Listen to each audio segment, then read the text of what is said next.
What is going on YouTube, man? I know it's been a while, but it's your boy Arvo, man. And we are back with another reaction video. I'm gonna keep this intro short and sweet so we can get right into it. First off, thank you guys for all the love and support. As usual, y'all know this already. Thank you for just continuing to support the channel. God willing, we will have another video out within the next couple of days. I'm gonna try to get these videos out, pump out this consistency, and get these videos edited and posted on a more consistent basis, because there are other channels that I want to check out, and there are other videos. There's a lot of Mr.Ballen videos that we're behind on. Don't worry, I know there's a longer 43-minute video. I have not skipped that one. It will be recorded and posted. I'm just going to be after this video. Today's video is called The 3 Most In-Your-Face Missing Persons Cases I Have Ever Seen. This video is probably like 2 or 3 months old, so yeah, I'm gonna spread the love around to get to other channels. I have some suggestions from people, so we're gonna get to those videos as soon as we can. But for now, let's go ahead and get into this video. I love y'all. God bless y'all. Let's get it. Today, I'll be covering 3 very bizarre missing person stories. But before we get into those stories, if you're a fan of the strange, dark, and mysterious delivered in story format, then you've come to the right place, because that's all we do, and we upload once a week. So, if that's of interest to you, please replace the liquid in the like button's hand sanitizer dispenser with clear glue. Also, please subscribe to our channel and turn on all notifications so you don't miss any of our weekly uploads. Okay, let's get into today's stories. Hey, hey, hey, hey, hey, hey, number 3, The Inheritance. Let's get it, baby. It's been a while. Let's get it. In December of 2014, a 24-year-old man named Aaron Frazier sat in the driver's seat of an excavator in the backyard of his childhood home in Jacksonville, Florida. He pushed a lever forward, and he watched as the metal bucket dipped down and cut into this big slab of concrete, and debris went flying everywhere, and Aaron loved it. He smiled with satisfaction watching this destruction taking place, and he pressed the lever again and ripped off another piece of concrete. Today, Aaron was ripping out the backyard swimming pool of his old home, a home which his father had recently given him the deed to. But this property was not a nostalgic place for Aaron.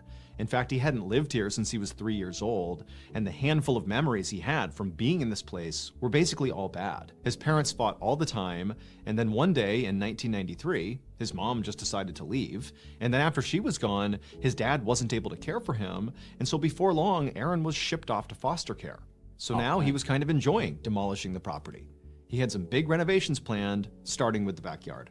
By early afternoon, the pool was all gone, and so Aaron swung his bucket over to the outdoor shower that was located next to where the pool had been, and he dug the bucket into the concrete, and as soon as he did, immediately this geyser of water shot into the sky, and so Aaron knew he must have hit a water line.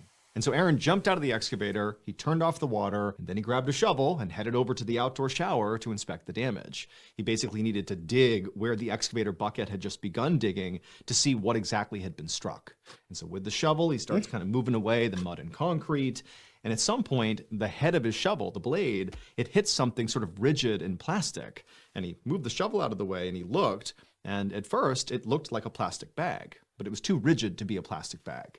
And so he took a shovel and kind of moved the dirt out of the way, and he saw it was definitely not a plastic bag. It was thick plastic sheeting like you would use in major construction projects. Curious why this sheeting would be underneath this outdoor shower, Aaron used a shovel and basically pierced the plastic sheeting, and then he got down and peeled away the plastic with his bare hands. And as he did that, he began to notice that the sheeting was wrapped tightly around some sort of bulky object. And so he's pulling it away, and finally he reveals the object, and it's this old coconut. And so he actually reached down and pulled the coconut out and just stared at it, like, why is this under here? Aaron was really confused by this. Like, why would somebody take the time to wrap a coconut in waterproof industrial sheeting and then bury it? And so as Aaron just sort of stood there wondering what this could be, ain't no coconut. He began rotating this coconut around in his hands. And when he saw the back of this coconut, he screamed. It would turn out Aaron's mother did not just suddenly abandon the family. On the night of January 6th, 1993, the day that she vanished, well, Aaron's mom and father got into this huge fight. It got out of hand, and Aaron's father shot and killed Aaron's mother with a .22 caliber rifle. Aaron's father then staged the murder to look like Aaron's mother simply stormed out and never looked back. Now, when the Wow. This is how we starting. This is how we starting, Mr. Ballen. Are we serious right now? I I knew when he said coconut. I'm like, wait a minute, there ain't no coconut. I figured that part out, but bro, wow. Oh man. Oh, okay. We 3 minutes in and I already don't know what to say. Goodness gracious. police investigated her absence, they did not believe Aaron's father's story. They thought there was something off about it, but there wasn't enough hard evidence to actually connect him to the crime. And so nobody ever caught him. But that all changed in 2014 when a court ordered that the deed of Aaron's childhood home be transferred from his father to him. The coconut that Aaron found in the backyard of his home was his mother's skull. He just didn't realize it until he rotated it and saw her eye sockets. 5 years later, in 2019, Aaron's father was convicted of second-degree murder and he was sentenced to life in prison. That's insane. In case you didn't know, we just dropped our very that's 2014. And he staged it to make it look like, oh, your mom just ran off on me. She just got tired of the arguing and the fighting and got fed up with everything. And so she just left, knowing that you killed this late. Like, man, people these days. Goodness gracious. Rest in peace to her. I'm glad they found out that he did that to her. It's going to be awesome. That's Happy insane, holidays, boy. and back to the stories. That's a hell of a way to start. Goodness gracious. Tourist trap. Around lunchtime on August 25th, 2012, a young woman named Grace was standing in a public restroom in front of the mirror in southern Iceland applying makeup. Wait, what year did he say? Sorry, I hate to read. Around lunchtime on August 25th, 2012, a young woman named Grace was standing in a public restroom in front of the mirror in southern Iceland applying makeup. Someone knocked on the door, and Grace quickly shouted an apology, but then made no move to finish up. Grace was in the middle of a solo bus trip across Iceland, and she was feeling kind of gross from all the travel. Every day around noon, the tour bus she was on would make a pit stop for lunch at whatever touristy location was nearby. And today, they were at Eldkau, which is the largest volcanic canyon in the world. Now, usually, Grace would use these pit stops not just to get lunch, but also to walk around and see the sights. But today, she was using this break just to freshen up. So Grace finished putting on her eyeliner and put her hair up in a high ponytail, and then she changed her shirt, stuffing her old one back into her backpack. Then she stepped out of the bathroom into a large parking lot, and she saw her tour bus on the other side, and she saw other tour members making their way on board. Grace hustled across the lot, got onto the bus, and settled back into her seat. Only a few minutes later, the driver stood up and announced to the bus that it was time to leave. But before they left, he did what he did at every single stop. He did a head count, just to make sure nobody got left behind. Now, typically, Grace did not pay much attention to the driver when he did this head count. It was a very administrative thing. She would just sit there looking out the window waiting for the bus to start. But on this day, at some point, as Grace was sitting there, she realized the head count was taking a really long time. And when she noticed that, she looked up at the driver, and he looked visibly upset. And he was clearly doing the head count over and over again, like he was really trying to make sure he was doing it right. And then finally, the driver just announced to Grace and all the other people on the bus that they couldn't go anywhere because somebody from their tour group was missing. Now, the first thing they did is they just sat there and waited for about an hour, just hoping that this missing person would turn up. But when they didn't, the driver called the police. So this area, I'm surprised that they would actually wait. I figured most places like that they would just leave. I figured like they sit there for like they actually sat there for like an hour. I'm surprised by that. I thought they would probably be like, okay, this person's not here. Give them like probably like 5 minutes, 10 at the most, and then okay, we gone. I didn't know they actually waited for people like that. Eldkau is a sprawling canyon that was formed more than 1,000 years earlier during a volcanic eruption. The canyon itself is very deep, and it has steep walls on either side, and at the bottom is all this volcanic debris. So it's beautiful to look at, but it's pretty difficult to navigate. And so if somebody was exploring this area on their own and somehow got lost in the process, this could become a very dangerous place for them very quickly.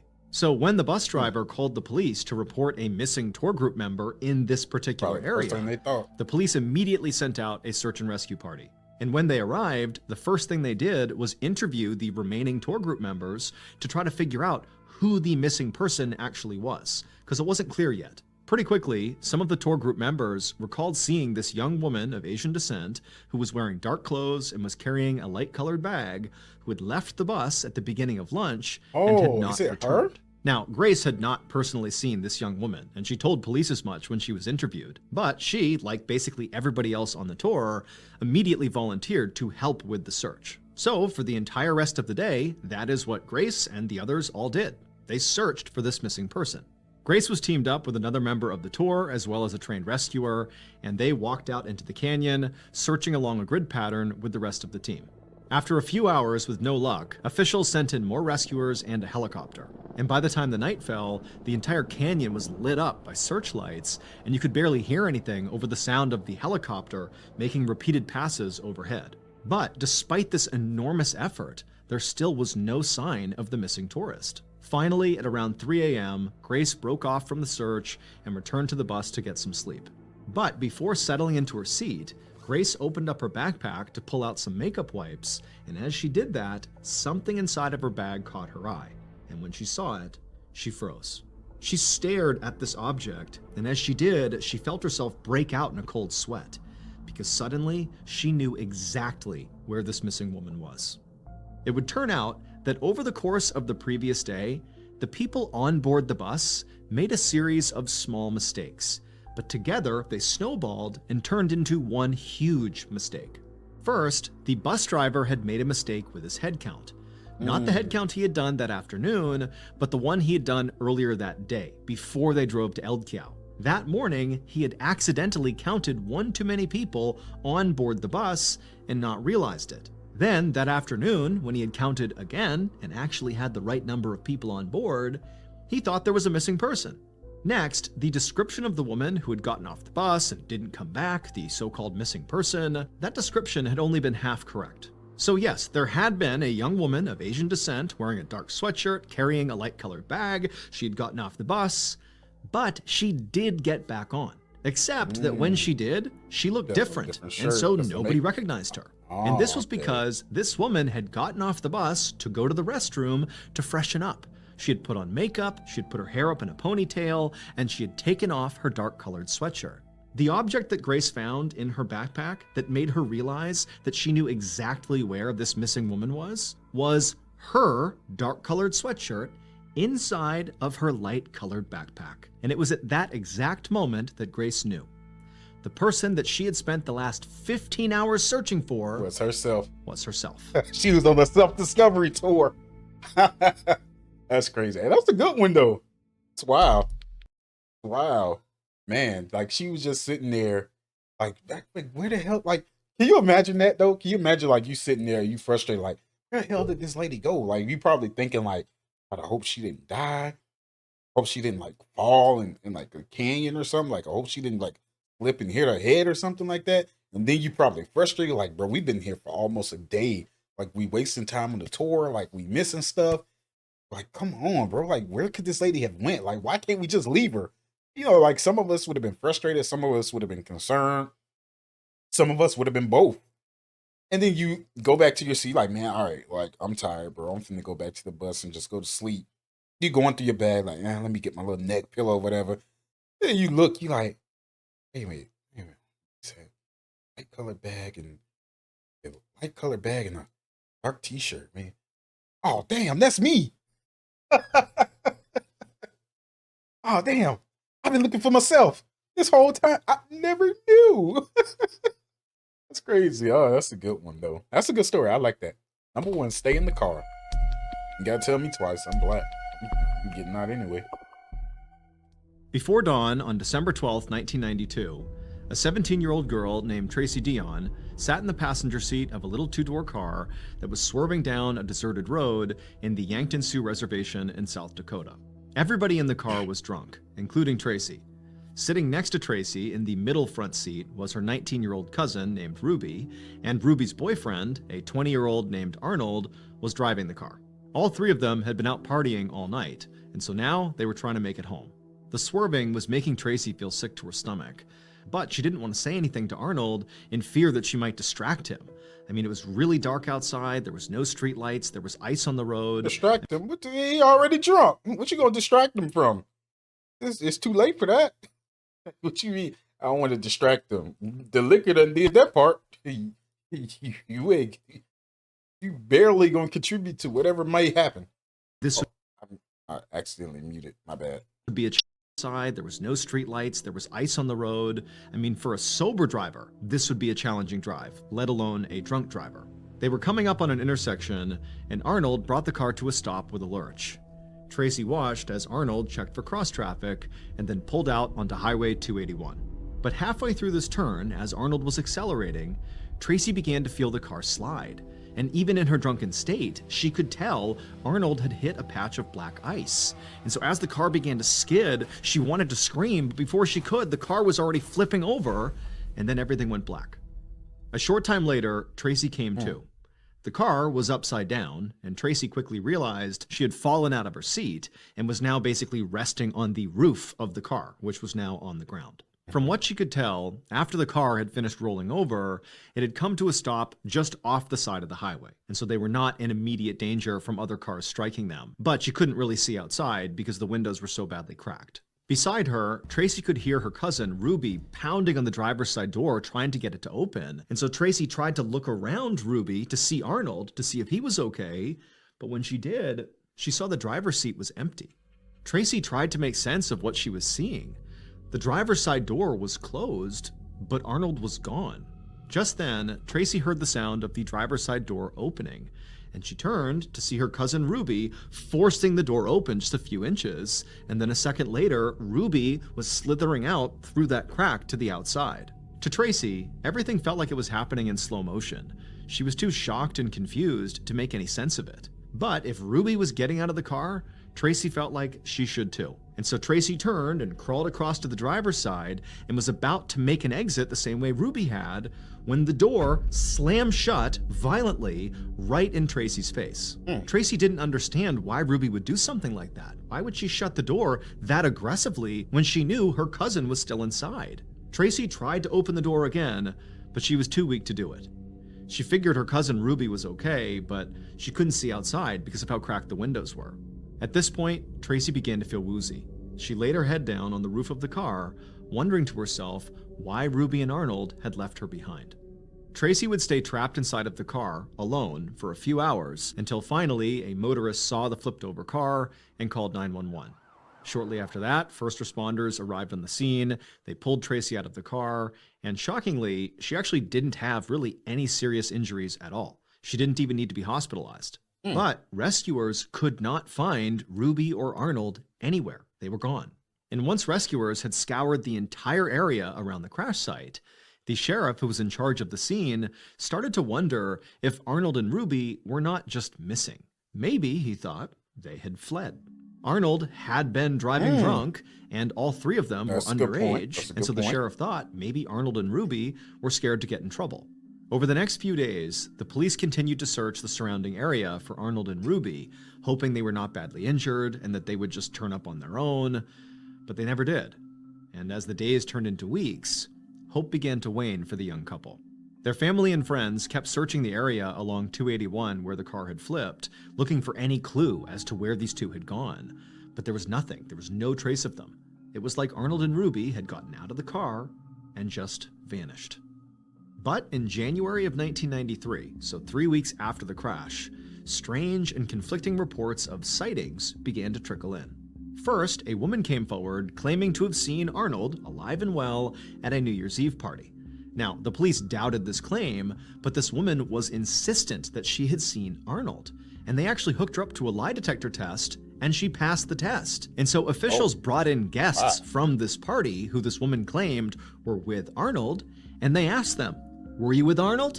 And they said no, but they failed their lie detector tests. Now, of course, this was suspicious, but police really didn't know what to do with this information. Assuming this woman's story was true, that she really did see Arnold, well, according to the details of her story, Arnold did not appear to be in any kind of distress. And even if he was in distress, the police still had no idea where he was, so how could they help him? Other locals came forward, claiming to have spotted Arnold around town as well. But nothing came of those reports either. Neither Arnold nor Ruby turned up. Months went by, and the case went cold. Until March 10th, when a driver was going down Highway 281 and they noticed a strange object in the drainage ditch next to the road. By now, the weather was much warmer than it had been on the day of the crash. So instead of snow and ice inside of this drainage ditch, it was runoff water, and the strange object was floating in it. The driver stopped his car, got out, and walked up to see what this thing was, and as soon as he saw it, he turned, ran back to his car, and called the police. Because what the driver had just found was a dead body. And when the police arrived and searched the area, they found another body not far away. The bodies belonged to Ruby and Arnold.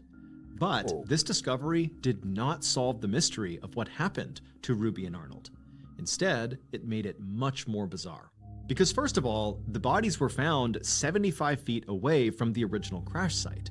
And the exact spots where the two bodies were found had been searched many, many times on the day of the crash, days after the crash. They were searched by police. They were searched by friends and family of Ruby and Arnold.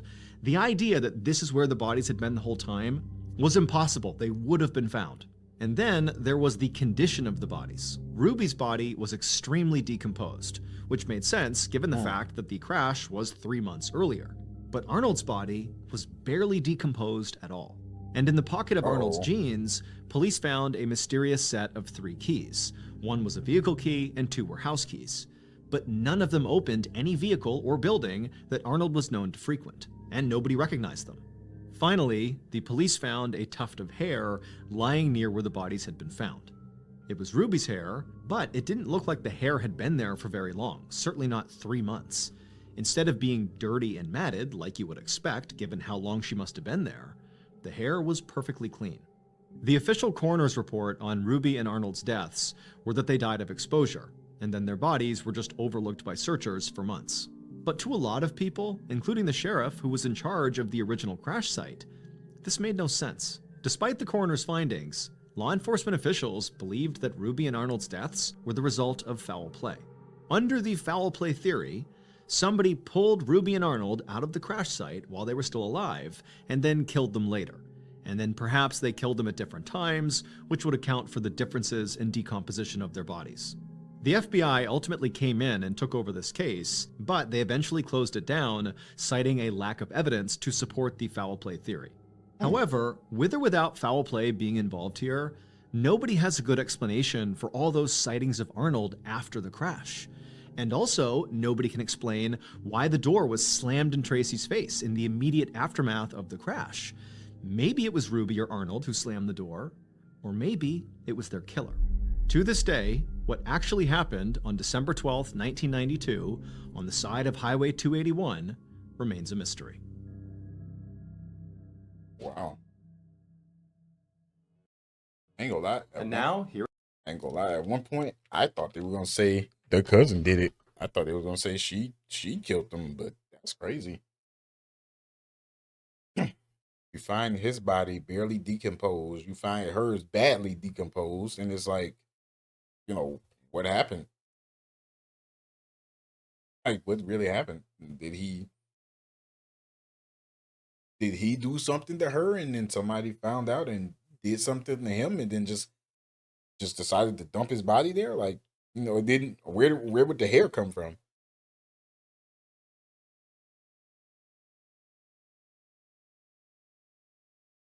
I don't know. That's confusing. That's one of those things where I would love to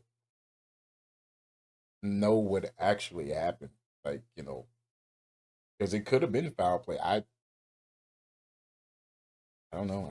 I don't think he would have done anything. I don't think he would have had the opportunity to do anything. That's crazy, bro, because the people that they said were with him, they obviously lied because they failed the lie detector test. The lady that said she saw him at the party, she passed it. So he was there, according to the lie detector test. Now, I don't know if the test was faulty or raggedy or whatever, but according to the test, he was there. And according to the people that lied and said they weren't with him, he was there too because they failed. So what happened to her? Like, was she always there? I mean, they saying that she was badly decomposed. So was she always there? But how would they have skipped over her? Like they said, how would they have missed that multiple times?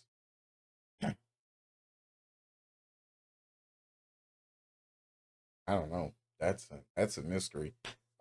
We could talk about it in the comments though. Hey, feel free to let me know what you guys think happened to this couple. Um, I have no idea what could have happened to them that they just happened to be dropped off a few like 75 feet away from where their original crash site was, which makes me think that whoever did it possibly didn't know exactly where it was. They just know it was somewhere in this area, and so they just said, "Screw it, just dump them here," and they just dumped them there and left. I mean that's one theory. Um, again, I don't think he would have. I mean, I'm pretty sure they would have been able to determine whether or not he committed suicide if he did something to her. So I'm assuming that it wasn't anything like that. Um, that's a tough one. The number three story was probably the craziest one to me, but all three were good. I enjoyed all of them, but that first story, which was number three, uh, that was just insane, bro. I'm so glad that he got caught. That he did that to his wife, and I'm just happy that he got caught and that he's in prison for life where he should be. To sit there and kill your wife and then make it look like she just ran off, and then all those years pass by, and the only reason you get caught is because your son gets the deed from the house through the court, and he says, "You know what? I'm about to dig up this pool. I'm about to make some better memories in this house, other aside from the ones that I know, which are all bad." And there's his mom. Picks up her head, thinks it's a coconut or something, and then turns it around, sees eye sockets, and dang near passes out just to find out that it's his mom that he never really got a chance to grow up and spend time with because his dad decided to do that. That's insane. But I really enjoyed these stories. I hope you guys enjoyed them too. Um, again, God bless y'all. I love y'all. Thank y'all for all the love and support. You know the vibes. I will see y'all soon. Peace, baby.